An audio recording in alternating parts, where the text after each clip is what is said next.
दुर्गा पूजा समय रे दुर्गांकर नव दिवस रे नव रूपर पूजा हुए, 9टी रूपर पूजा हुए, जमती शैलपुत्री, स्कंदमाता, कात्यायनी, एमती छिन्नमस्ता, एमती विभिन्न प्रकार रूपरे नवरव रूपरे पूजा करा जाए दुर्गांकर।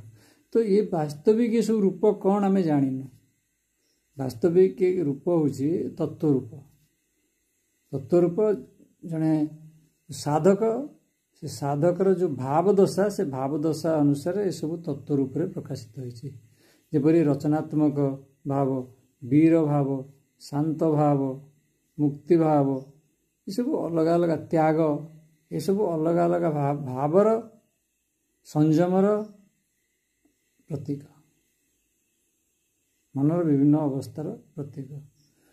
आम ताकू न जानी खाली जदि आम घोषिकी मन रखीदे जे अमुक दिन अमुक मूर्ति पूजा, अमुक दिन अमुक माँ रूप पूजा हम, ताले एमती करदे विशेष किसी हेनी। आमको ता भितर साधकर भाव को देखा पड़ो, साधना करी निजे से भाव में पहुँचा पड़ो, ताहले आम जानी पाइबा जे जिनस एया।